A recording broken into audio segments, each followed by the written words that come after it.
Sam Seder, Emma Vigland on the Majority Report. It is always a pleasure to welcome back to the program national correspondent for The Nation magazine and host of the Time of Monsters, and it certainly is Jeet here. Jeet, thanks so much for joining us. It feels like every week we're moving into a different phase of really of authoritarianism, right? I mean, No. It does seem like things are starting to hit the fan. And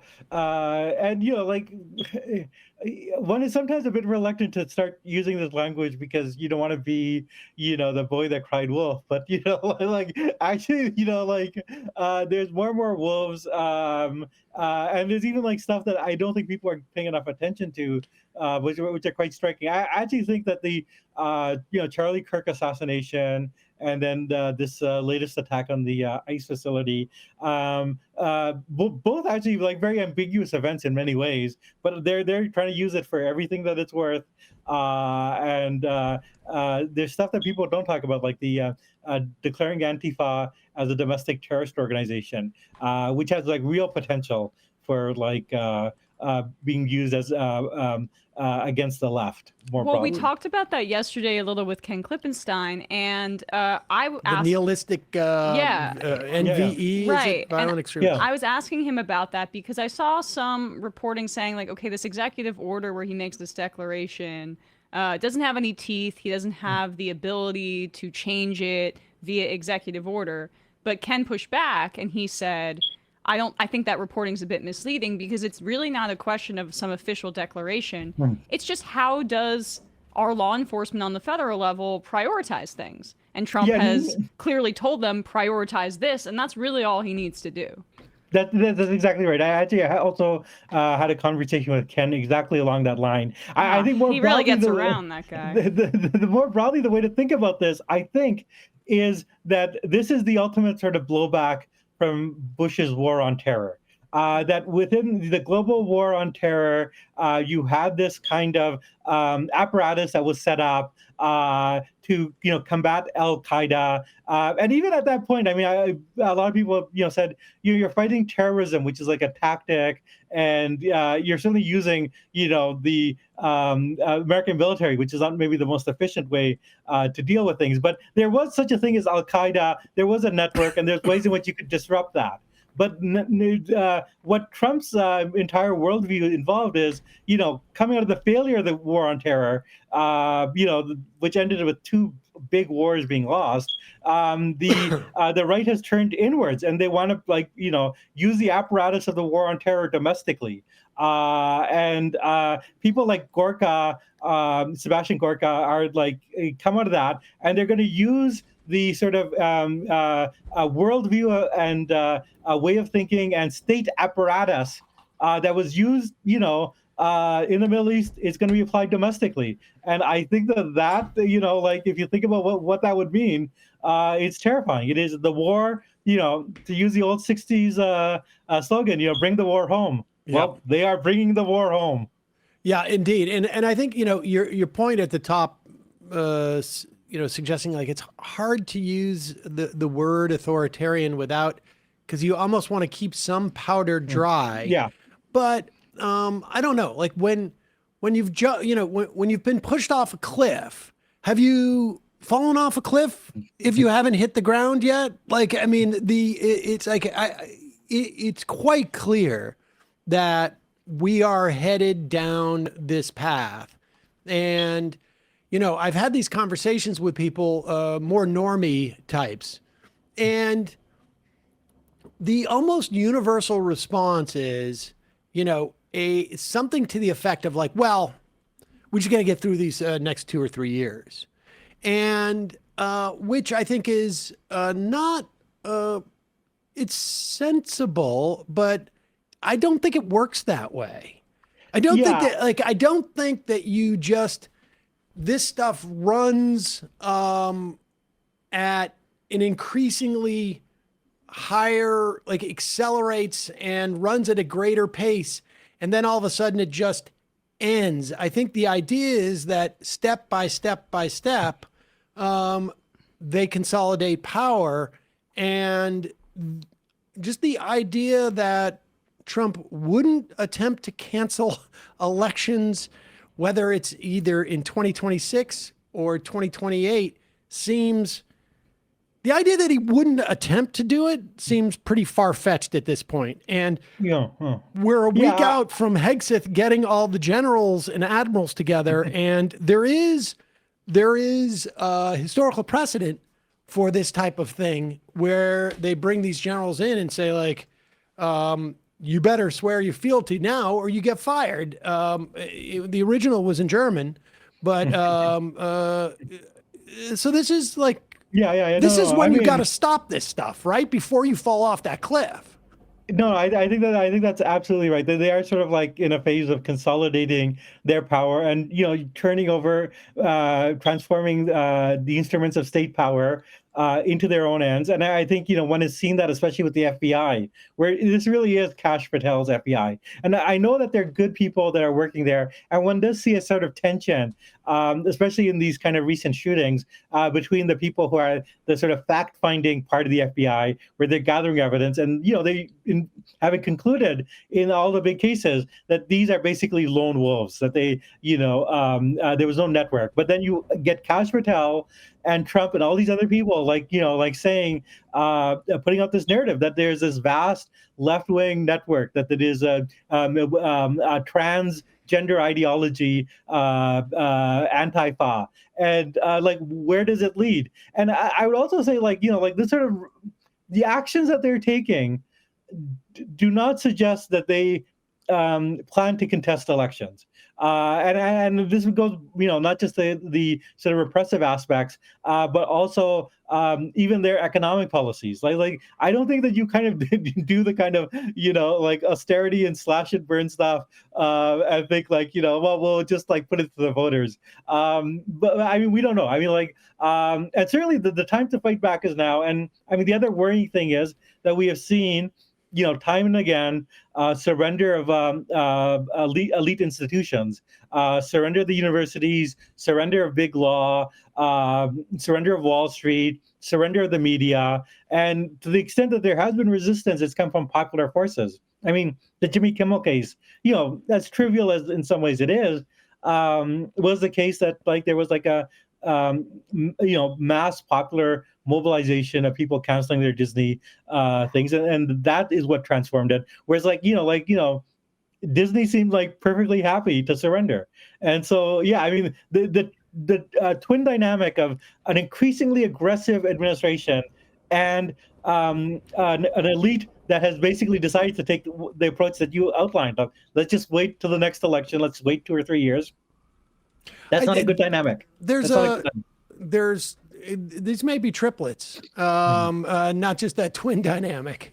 The stuff that's happening in the context of CBS and Paramount and the potential that Ellison will also buy Time Warner, which would mean then CNN and The Daily Show, Comedy Central, HBO, in one rather large fell swoop, you could see the elimination of a lot of the sort of mass media that would provide a critical perspective to those normies who think it's going to go away in 4 years. We should also say I think that's your smoke detector that's going off. Is that yours? It is, but that's okay. That's normal. Okay. All right. I just wanted to, yes. The fire's always going off. Okay. Well, I just wanted to let people know what that noise was. But I mean, it is really, it is disturbing and it's nice. Like you say, the Jimmy Kimmel thing may be trivial, but any display of pushback on the administration is good. What is, I would say, the only thing that seems to be inconsistent with other authoritarian style, I guess, growing authoritarian states. And we should say, Stephen Miller was, if not quoting Goebbels the other night, clearly channeling him.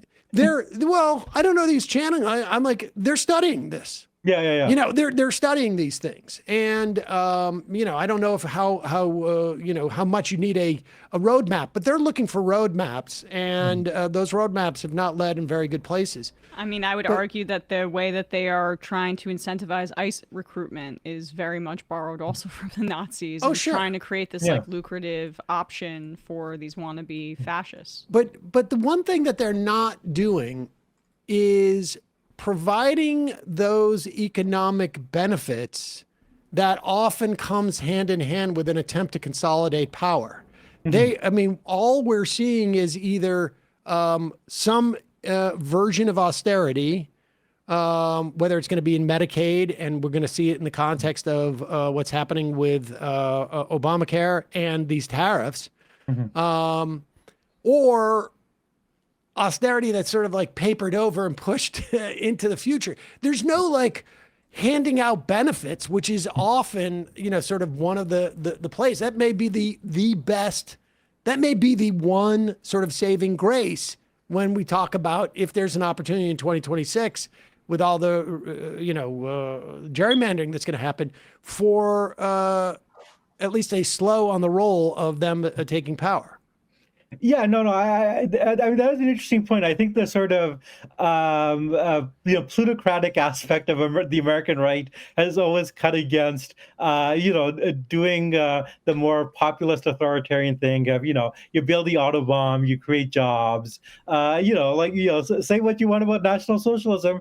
At least it had an economic policy, but on the other hand, I mean, I think what Trump is doing is maybe doing it on a more personal level. I'm the president. If you are nice to me, kiss my ring, I'll throw you favors. And maybe like trying to also even like with things like the farmers, like the tariffs hurt the farmers, but then I'll take the money from the tariffs and give it to the farmers. Like there does seem to be some element of trying to the make ICE stuff. That's what I was kind of alluding to. Is those are the only the economy's falling apart. The only economic kind of benefits that they're providing are for their Gestapo, which is they're borrowing that from the Nazis. That's also what they did. Yeah, no. I mean, the ICE stuff, and like all the money that's going to building these detention centers. There does seem to be something like you're creating a sort of cadre of loyalty, and also to go back to the Hexa thing, trying to make the military as your Praetorian Guard that is loyal to you. So I mean, you don't want to get too far ahead of yourself, but it's all heading in a very bad direction. And as I said, I'd be a little bit more confident if there was like a coherent opposition. That's I wanted to turn to that. Yes, and we should say, sort of maybe like to segue into that coherent or lack of a coherent opposition. We're 5 days away from a government shutdown, really 4.5 at this point, I guess. I don't know what happens if the generals are all headed to D.C. and then the government shuts down. I'm not sure. Obviously, the military doesn't, but I don't know if they're all taking military planes in. I'm not sure exactly what happens in that instance. But the Democrats seem to. Do we have that Hakeem Jeffries thing? Did you see that? I think I may have retweeted it, or I'm not sure. I think Dayan retweeted it, but Hakeem Jeffries was out there, and I really don't appreciate a lot of what he does, but he was talking a lot tougher. Chuck Schumer has supposedly, if you read sort of like The Hill and Politico, he's supposedly determined not to cave, but sometimes when you have to say that, it's because you're in the process of caving. But what is your sense of at least the government shutdown? And then let's move to sort of the broader question of the opposition, as it were. Yeah, sure. I mean, I do actually think that on the shutdown there does seem to be a change, and I think viewers will remember, like the last time we were close to a shutdown, like Schumer was basically saying, "Well, now is not the time," and the shutdown would hurt workers, and he had came up with many reasons. I actually think this is kind of related to this issue of popular anger and the Democrats themselves, Democratic elites like Schumer and Jeffries, worried that like voters are getting mad at them. One sees this, I think, explicitly in people like Ezra Klein and Matt Iglesias, who I think are the sort of intellectual equivalents, where they're basically saying like, oh, it really looks like Democratic Party voters are very mad and they're going to go after us. So we got to give them some red meat. And this shutdown is the best way to sort of like channel that anger in a pro-establishment way. So I actually think that Schumer and Jeffries are basically, there is responding to things like Zoran winning the primary, right? Like Yeah. they really don't want to get. They're worried that their phony baloney jobs are on the line. Here's Hakeem Jeffries. Here's Hakeem Jeffries, and just to prepare people so that you're not shocked, his response about the potential for a government shutdown is not to just defer to God to take care of it, which I know people probably going to, if you're familiar with Hakeem Jeffries, going to feel somewhat surprised by this. But here he is. Workers that are just worried about losing their jobs. Donald Trump and the administration have been engaging in mass firings that we deem illegal throughout the year. We will continue to push back against any effort to undermine federal civil service protections that exist in the United States of America. As a negotiating tactic, our response to Russ' vote is simple: get lost. Workers that are just That's pretty good, but I would also point out that it's easier for Hakeem Jeffries to say that than Chuck Schumer. Like Jeffries is trying to save his own ass. The 60 votes are needed in the Senate, and all I'm seeing, like I'm seeing Patty Murray being like, the Democrats aren't the ones that want to shut down the government or whatever. I'm not as confident in the Senate Democrats. Well, yes. Yeah, no. I mean, I think that's right in terms of the political dynamic, and I don't think Schumer has control of his caucus. But I do actually think that the incentive structure for Schumer has changed. I think that his job is also kind of like on the line. Like I think he's very unpopular, and yeah. So I mean, and this all goes back to the this issue of where will the opposition come from. I think that the angrier voters are at the Democratic Party, the more likely it is that you're going to get a Democratic Party that stands up to Trump. Yeah, I think that's true. And I think the only thing that gives me some confidence that Schumer at least is that Jeffries got sort of screwed last time with Schumer. Mm-hmm. And I think he would be hesitant to go so far out in front of his skis were he not confident that Schumer was going to hold the line. And there's something like you see Thune coming out there and sort of saying the Democrats' demands are too high, which is sort of surprising because they won't take a meeting, so they don't really know what the demands are. So this is going to be interesting because this is a real game of chicken, and we'll see. And it's going to be the first indication, I think, by the Democratic leadership that there's something extraordinary going on, even though we've had government shutdowns before. So let's talk about this lack of cohesive, because even in the messaging of this government shutdown, it is unclear what the message is. I mean, I'm happy for it, but what is the message? Like this is the Hakeem Jeffries thing is the first time I've heard him say like they've been doing sort of illegal stuff all year, so we're not going to do that. But like it's all over the place. Yeah, no, there isn't a kind of coherent messaging, and it's kind of a shame because I think that what Jeffries just said could have been a messaging for a long time. Like Trump has been doing illegal stuff. I think Schumer's strategy has been to rely on the courts, and I think try to be like fair-minded. The courts have been stopping a lot of Trump stuff, but like as I read the Constitution, like the courts are not the only avenue of checks and balances, and Congress has a responsibility. And so and especially like if you're coming into like midterms, you actually like as an opposition party want to be like making the case like why we should win back control of the Senate and the House. And to me, the best way to do it is to say that Trump is like running rampant and is creating a constitutional crisis, and we have to be the checks. And the reluctance to say that to me is like very disturbing. They might be heading in that direction.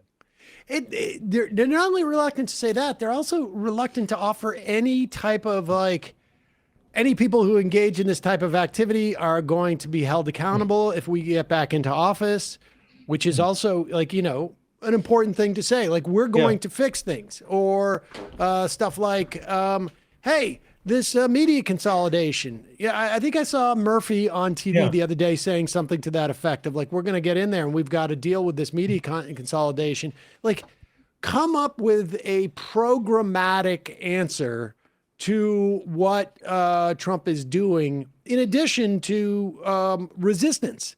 I think that's absolutely. I think there's actually a lot of avenues of like if like all the evidence is that Trump is getting Pam Bondi and Kash Patel to go after his political enemies.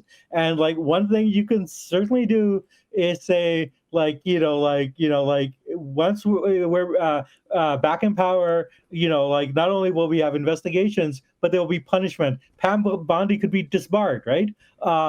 And you can certainly say to like all the sort of media outlets and big law, like, we're not going to forget this. Like, just say that we will not forget what has happened. We will not forget the way you caved into Trump.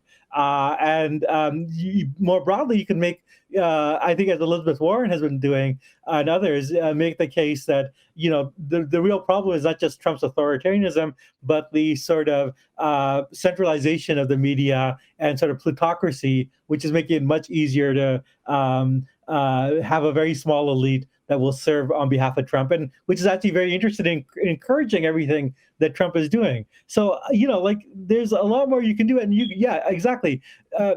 Create an incentive structure so that people fear you. But they don't want to do that. No, it's nuts. Now, I will say, you got some Democrats in the Senate who are like, calling for the release of information. Tom Homan, our Department of Justice, has apparently video of Tom Homan taking a bag literally full of money, taking a fast food bag. Kava bag. What is kava? I don't know kava. Everybody keeps saying kava. Is it a grocery store? Is it, help me out. I think it's like a sweet green style. Mediterranean sweet green, basically. But nevertheless, so a healthy alternative to fast food. Full of $50,000. This is nuts. This is absolutely nuts. And what's amazing about this is like, this was a 45-minute story the other day. No. I mean, but there's a lot of things like that. But I mean, that is particularly nuts. Like again, the defective opposition party, would make this like, like we got to get this guy out of there, but also like Trump and his administration are hugely corrupt. And they're hugely corrupt at a time where people are hurting. And, the other interesting thing about this is that even though Schumer and Jeffries are not really providing an opposition, I think people are actually paying attention to this, as well as paying attention to the economic news. Because if you look at Trump's numbers, they're really going down. Oh, they're going down. But the problem is, none of that. I mean, and Schumer was on TV the other day going like, the generic ballot's going back up, and they hate us as much as they hate the Republicans, but they really hate Trump more, and we're going to get the votes. I mean, that's a strategy, but you're relying on a lot of stuff that you don't control, like literally, specifically, you don't control. And the idea that like Donald Trump's net worth has doubled in 9 months, like that's insane. Yeah. And the idea that Democrats aren't even able to articulate this with one voice, it is Schumer and Jeffries are being studious in making sure that people don't realize they're there. Like that is Yeah. their agenda. It's fascinating. Well, I mean, like more broadly, what we've seen since the emergence of Trump in 2015 is the idea that the threat of Trump will be enough to get votes in line. We just have to make sure this guy's unpopular and that will be voted in his alternative, and we don't have to offer like any sort of like policy alternative or any way to like combat this because we're just the non-Trump, and that we will run on ancien regime restoration. That is to say, we will take you back to the happy time before Trump, when the system worked. I mean, I think that the real pattern has been that Trump, was able to come in as the voice of like anti-system anger, and that the Democratic Party elite has consolidated itself as the pro-system party. And I think Schumer and Jeffries, despite taking a sort of stronger stance now, they are still trying to run as a pro-system party and as a party that basically believes that aside from Trump, everything is going well. We get rid of Trump and everything will be restored. And that's we have seen that that isn't actually effective for keeping Trump out of power, but B, all the sort of corruption and all the sort of authoritarianism, like what happens to that? Like, how do you have even on its own terms, how do you like save the system if there's no punishment or there's no like roadmap for like dealing with the crimes that we've seen? And with you our own cannot eyes? point out what is being done now, the severity of what is being done now, if you do not offer an ambitious plan to fix it. Right? It's like don't worry, I'll deal with that little chip on the vase. But if the vase is broken into 1,000 pieces, you need to have a more aggressive plan. And if you don't have an aggressive plan, there's no way to know that this vase just broke. And so, all right, speaking of all this, is a good segue into your piece on Kamala Harris's book has come out. And In fact, I have it right here. For my sins, I have actually read it, and I have a review up in the Nation. But I wouldn't ever encourage anyone to read this entire book. But I actually do think the first 50 pages gives you enough. Can you photocopy them for me? I will get them to you. But I mean, I think actually in some ways this book is a vindication of a lot of the stuff that the show has been saying, and I've been saying on the show. Because we said, like, Kamala Harris needs to separate herself out from Joe Biden, and that Gaza is a huge drag, and not speaking out on Gaza is a huge problem. And I think Kamala Harris basically like admits to all this. She basically says like that Joe Biden was not able to show the same sort of empathy for Palestinians that he had for Ukrainians. And one can sort of think of like, well, why would that be? What does it say that you're empathetic for one group of people and not the other? But it's a very damning book about Joe Biden and the Biden circle. Like, she has a few digs against Mike Donilon and Anita Dunn that are actually, I think, quite effective, and Jill Biden, to be honest. But it's also, if you and she's critical of herself, but only on messaging things. Like, I gave this interview where I wasn't articulate, but she has. If you actually like step back a little bit, it's actually very damning of her, because she basically ran as being sort of the continuity candidate, that I will, be the candidate that will continue Biden. And, what she said on The View was her kind of point of view, I can't think of anything I would have done different than Biden, except maybe I would have appointed a Republican. The thing that I took from your review, because I will tell you right now, I will not be reading that book. Yes. It is highly unlikely that I even read those first 50 pages. Yes. But the idea of like, I believe all the things that, you know, the Biden people were bad. But if 107 days and the pressure of a campaign, you cannot figure out that this is a bad idea to not distance myself from him in this environment, I think you are not qualified to be president of the United States. You are not qualified to be president, to be the most important political leader of a political party. That's just the way it goes. Like, you know, part of this stuff is a test. And if you cannot tell, and the thing is, they knew too, like, it's not like this Gaza stuff was a surprise. I saw a little segment where, you know, part of the reason why she didn't pick Shapiro was she felt that he might be too controversial because of that. But we also know that campaigners, like canvassers and stuff like this, were told we're no longer registering what people say about Gaza in our files because they didn't want to know. And this is just incompetence. You know, it's like whatever her politics are, there's incompetence here. I mean, there's incompetence, but I think there is a larger politics, and it really comes through in the book with this word that she keeps using, loyalty. You know, like, I have to be loyal to Joe Biden. You know, it's the job of the vice president to show loyalty. And it actually, there's a further twist on this, which is that Biden himself was loyal to Benjamin Netanyahu, which is also a misplaced loyalty. And he was not loyal to Kamala Harris. So what's the point? Why is it one way? Yeah, exactly. But but that's what they want. I mean, this is a hierarchical party, a party that is averse to democracy within its own ranks, and which demands a one-way loyalty.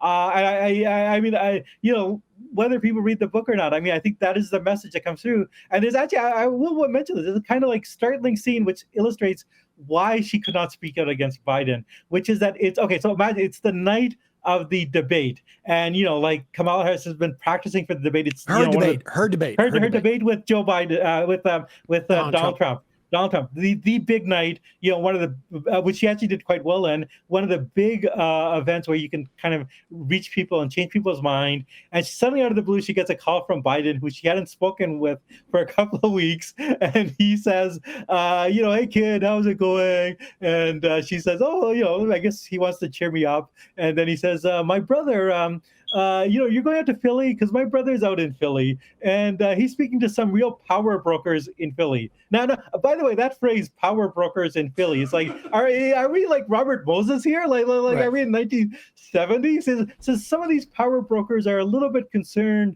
that you're not, you might not respect me, and that you're not going to, you might put some distance between you and me, and your campaign might do that. And, you know, like, just be aware of that, right? So it's basically a veiled threat, not even a veiled threat. It's a threat, right? Like, if you criticize me in any way, if you put any daylight between you and me, I have enough support within the party. I have my own people who can, like, really mess you up in a swing state. So she was like, you know, this is the one, you know, what Emma said, you know, like, loyalty is a one-way street. You have to show loyalty to Joe Biden. And I think that, like, that way of organizing a party, you know, like, it cannot continue. Like, you know, like, we cannot, and I think Harris herself, I mean, interestingly, like, she says, you know, like, I always thought I had to work within the system, and now I'm sort of seeing that doesn't, you know, like, the system is breaking down. Well, and so you wrote that in your piece, and and her basically conceding, I might not be right for this. Well, I think that's hopefully, first of all, like, you can see her instincts are bad. Like, why does the cover look like John Grisham? Like, one of the best things she has going for her, and I'll say that she's a beautiful woman. Put your face on the cover. Secondly, why I sometimes struggle with, like, putting it on her is fully, which, I mean, but this book tour is making it easier, is the kind of woman, and particularly women of color, that were elevated within the Democratic Party were elevated within an extremely narrow permission structure that is evident in the weakness that she displays in the excerpts that I've read from the book. And she was picked in many ways because she was going to be a good soldier. 100%. She was not prepared to take on a leadership role. And perhaps if she were born at a later time in her life, like there would have been, I mean, what we see, the leadership from the squad and stuff like that, that had to come from the grassroots. But for many years, the party elevated Black and brown voices in many ways that wouldn't rock the boat. And Biden's racism and misogyny, I think, come through so much in his treatment of her, and that's not to absolve her of things, but he deliberately didn't prepare her, undercut her ahead of the debate. And so I feel more sadness when I see her speak in public, because I feel she's a avatar of systems of misogyny, corporatism, and all of this stuff that has been a plague in the party, where she should never have even been in this position to begin with. Yeah, no, I totally agree with that. I mean, there's an element of real tragedy in her situation, which I was hoping to convey in the review. I mean, like, she was very mistreated by I think she even like only underplays it a little bit. Like, there's almost like she's giving hints, but it's very clear that they did. I mean, Biden did not want really to groom her to be his successor. Like, they really went out of their way to undermine her when she was vice president.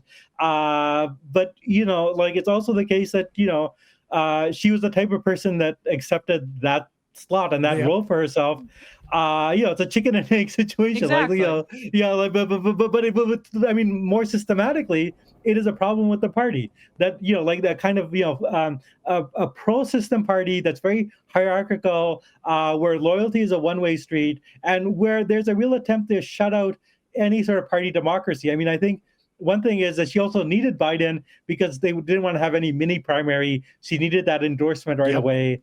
And so, like, you know, like the original sin was really like not having primaries and you know, Biden not stepping down, or maybe the original sin was Biden running at all in 2020. But in any case, unless the Democrats are more of a real, genuinely democratic party, where grassroots voices can rise up and are listened to rather than shunted aside, you know, like, what sort of opposition they can provide to Trump, I don't know. Now, having said that, I mean, I think that the opposition to Trump is rising. I mean, I think there's a genuine popular opposition, and despite this, and some of it, unfortunately, might take very disturbing and violent forms. But I mean, that's what happens when you don't have like a legitimate democratic opposition that does its job. Can I ask one question to the group here? Is how did the Democratic Party that has oriented itself more towards college-educated folks also at the same time become less aware of its history? Like, what are the main lessons of the Democratic Party of the last century? Don't think, I just don't think that people operate in that kind of... But so, like, okay, let me drill in then. When it was said, and I was saying, that Kamala Harris has the precedent of Hubert Humphrey distancing themselves from the current president and then benefiting from it, why do people say that's not relevant? I don't think it's relevant because I think there is a mentality based upon sort of, you know, that I think you can align with a certain ideology. That is what Jeet is talking about in terms of like how I move up. You know, when we talk about seniority and we talk about loyalty and we talk about you protect the person who is your crane essentially within and it's less about the overall health of the enterprise and more about the success of the individuals within it. That is a corporate mentality that I think like is unquestioned within the context of, you know, there's a lot of money to be made in that campaign. And the people who are making that money they're not going to provide advice and perspective that is contrary to their own either monetary self-enrichment or, you know, sort of like just in terms of like a career self-enrichment in some way. I don't think they think about it that way. But I do think that because they come from that ideology, their worldview is not that's not relevant because crazy. Because why would she do that to Biden? And Biden, and even how Biden selected her. I want to pick a black woman. It treating her as a cog in the machine. And this is also how many women of her age in corporate America have had to get ahead. So when Sam describes it as this corporate thing, that's what the party is. That's what the party engendered. And that's when it's it basically functions like a corporation and not as a grassroots political movement, where hopefully we're seeing some shifts. But To go back to like sort of like Matt's point and to expand on what you guys have been saying. I mean, I think there was a point at which the Democratic Party had social movements within it. It had the unions. It had people coming out of the civil rights movement, coming out of feminism. But like, if you're college educated, like college, one of the jobs of going to college is you learn how corporations work. And so I think as the sort of social movements have withered away or become less relevant, and as it has become that sort of, professional managerial party of people who are college educated and went to college to learn how corporate hierarchies work and how you rise within corporate hierarchies, then of course you're going to get, people who operate within this framework, and part of that corporate hierarchy is the sort of fake diversity that you get. I think the one hope for the party is there are still social movements out there, and if they can make inroads in the party, they can provide a sort of challenge or alternative to this corporate model. Jeet here, natural correspondent for The Nation magazine and host of Time of Monsters. Always a pleasure. And I also just want to say, folks should go and read your piece on William Buckley and its review of Buckley, The Life and Revolution That Changed America. I would actually, this might not be the place to say, but if you ever wanted to do a segment on that, because there's a lot to say about Buckley, and it has a lot of lessons for the contemporary moment. Because the people who say, like, well, why can't we have, intellectuals like Buckley anymore in this age of Trump? Well, I got news for you, man. Buckley prepared the path to where we are now. But I'll throw that out there. Does the National Review allow you to access its full archives yet, or is that still sort of not allowable? I actually have gotten a sort of bootleg copies of National Review from like I can't even say the sources. Graduate students have been doing scans, just like the Pentagon Papers. But they don't offer that, and I think that's kind of telling. Yeah, National Review does not offer that. There's a lot of stuff. That's amazing. Yeah. So I mean, if you actually go to the actual archives, there's amazing stuff like the Birmingham, the famous case where the church was bombed and 4 girls were killed. National Review's position was that, well, it could have been a, quote, crazed Negro that did this. So for understandable reasons, they more things change, huh? Yeah. But rest assured, I have bootleg copies of old National Review. There you go. We know where to go for the bootleg copies of the National Review and Kamala Harris's book. Jeet here, always a pleasure. Thanks so much, man. Great to be on. Thank you. Hey, folks, don't forget to hit the subscribe button and check out our daily show. We do it every day at 12 p.m. Eastern for about 2.5 hours. We even take phone calls. You should check that out.